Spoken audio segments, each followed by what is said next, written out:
अस्सलाम वालेकुम dear friends, कैसे हो? उम्मीद करता हूँ कि आप सब खैरियत से होंगे, ठीक ठाक होंगे और अपनी स्टडी कर रहे होंगे। दोस्तों, आज एक और नया एंडोक्राइन डिसऑर्डर जिसे हाइपोथायरॉयडिज्म कहते हैं वो आप लोगों के साथ डिस्कस करने जा रहा हूँ।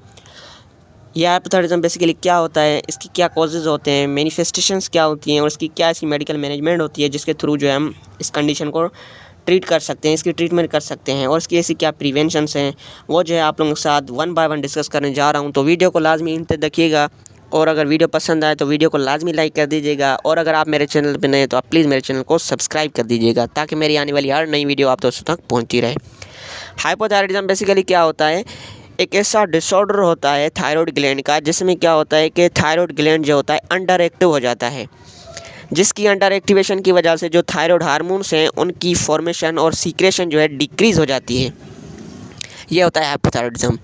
हाइपोथायरॉयडिज्म को बेसिकली दो टाइप्स में डिवाइड किया गया। एक कंजेनिटल हाइपोथायरॉयडिज्म होता है, एक होता है एक्वायर्ड हाइपोथायरॉयडिज्म। सबसे पहले बताऊंगा कि एक्वायर्ड हाइपोथायरॉयडिज्म क्या होता है। एक्वायर्ड हाइपोथायरॉयडिज्म ऐसा थायराइड हाइपोथायरॉयडिज्म की टाइप होती है जिसमें क्या होता है कि ये लेटर इन लाइफ डेवलप होता है, यानी हम लाइफ में इसको किसी भी टाइम एक्वायर कर सकते हैं due to primary disease of thyroid gland. या इसका मतलब बेसिकली ये है कि थायराइड ग्लैंड के अंदर अगर कोई मसला हो तो उसकी वजह से जो है हम एक्वायर्ड हाइपोथायरॉयडिज्म एक्वायर कर सकते हैं, गेन कर सकते हैं। या जो है अगर कोई सेकेंडरी डिसऑर्डर हो जैसे हाइपोथैलेमस या पिट्यूटरी ग्लैंड अगर इफेक्टेड हो तो इनकी वजह से भी जो है एक्वायर्ड हाइपोथायरॉयडिज्म हो सकता है। अब इनकी वजह से कैसे होता है कि जैसे कि अगर मैं बताऊं कि एक चेन होती है, जैसे सबसे पहले हमारे जो हार्मोन्स, ग्रोथ हार्मोन्स वगैरह जो होते हैं या जो भी रिलीजिंग हार्मोन होते हैं वो सबसे पहले हाइपोथैलेमस से रिलीज़ होते हैं, उसके बाद पिट्यूटरी पे आते हैं, फिर पिट्यूटरी की लोब से वो जो है रिलीज़ होके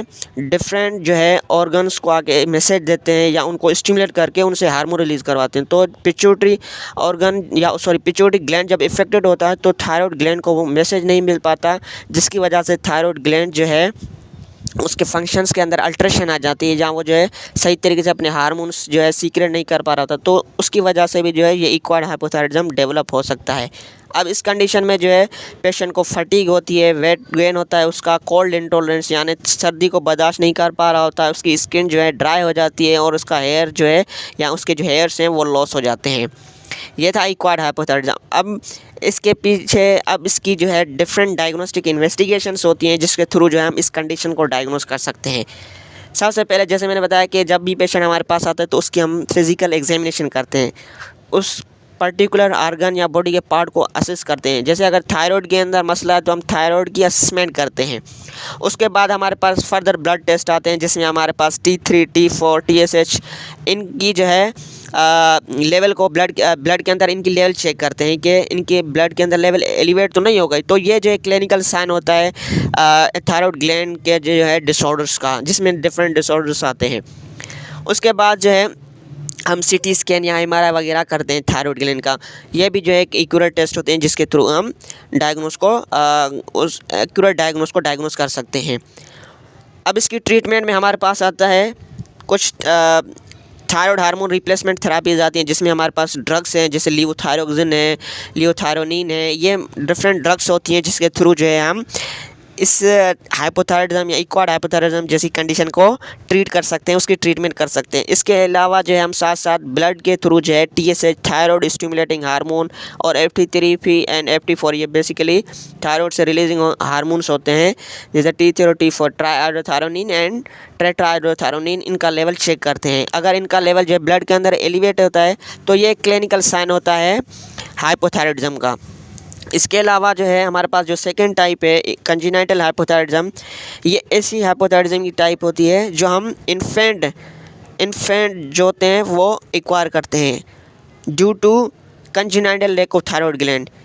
या इसका मतलब बेसिकली ये होता है कि वो कंजेनिटली या बाय बर्थ जो है वो उनके अंदर थायराइड ग्लैंड एब्सेंट होता है या थायराइड ग्लैंड का कोई पार्ट जो है एब्सेंट होता है, तो उसकी वजह से जो है ये कंजेनिटल हाइपोथायरॉयडिज्म होता है। ये कंजेनिटल बाय बर्थ जो है मतलब बच्चा जो होता है वो अपनी मदर से एक्वायर करता है ड्यू टू एनी डिसऑर्डर, और जहाँ आप ऐसे भी कह सकते हैं ड्यू टू एनी कंडीशन। या जैसे कुछ ऐसी मदर्स होती हैं जो अपनी डाइट वगैरह ख्याल नहीं रखती, तो उसकी वजह से भी जो है उनके बच्चों में जो है कंजेनिटली थायराइड ग्लैंड एब्सेंट हो सकता है। तो कंजेनिटली हाइपोथायरॉयडिज्म का बेसिकली मतलब ये होता है कि यानी कंजेनिटली बाय बर्थ जो है थायराइड ग्लैंड एब्सेंट हो और उसकी वजह से जो है बच्चों के अंदर हाइपोथायराइडिज्म डेवलप हो। हाइपोथायराइडिज्म यानी उनका नेक वगैरह जो है एलिवेट हो जाए, तो उसकी वजह से जो है ये कंजेनिटल हाइपोथायराइडिज्म जो है हमें देखने को मिलता है, जिसमें क्या होता है कि जो थायराइड ग्लैंड होता है वो एबनॉर्मली थायराइड हार्मोन्स की सिंथेसिस करता है, या जो है TSH यानी थायराइड स्टिमुलेटिंग हार्मोन्स जो होते हैं या उनकी सीक्रेशन जो है डिक्रीज हो जाती है, या एबनॉर्मली प्रोड्यूस होंगे या उनकी सीक्रेशन जो है डिक्रीज हो जाएगी, जिसकी वजह से पेशेंट में जो है डिफरेंट साइन और सिम्टम्स हमें देखने को मिलते हैं, जिसके जैसे कि हमारे पास ड्राई स्किन, उनकी स्किन जो है ड्राई हो जाती है बिल्कुल, और उनकी ग्रोथ और डेवलपमेंट जो होती है वो साथ साथ जो है स्लो हो जाती है, वो पुअर हो जाती है। और इसके अलावा जो उनकी प्यूबर्टी है, मैच्योरिटी का जो लेवल होता है वो भी डिले हो जाता है, क्योंकि ग्रोथ हार्मोन ऑलरेडी जब इफेक्टेड होते हैं तो ओवरऑल हमारी बॉडी की जो ग्रोथ होती है वो इफेक्टेड होती है। कंजेनिटल हाइपोथायराइडिज्म बेसिकली एक कंडीशन डेवलप करता है जिसे क्रेटिनिज्म कहते हैं, जो हाइपोथायराइडिज्म यानी कंजेनिटल हाइपोथायराइडिज्म की एक कंडीशन है। तो ये था कंजेनिटल हाइपोथायराइडिज्म जो हम बाय बर्थ मदर से जो है एक्वायर करते हैं, यानी कंजेनिटली बाय बर्थ ही जो है थायराइड ग्लैंड एब्सेंट होता है या उसका कोई पार्ट एब्सेंट होता है, जिसकी वजह से एबनॉर्मली जो है थायराइड हार्मोन्स की प्रोडक्शन होती है या बिल्कुल कम हो जाती है। तो ये था वीडियो मेरा।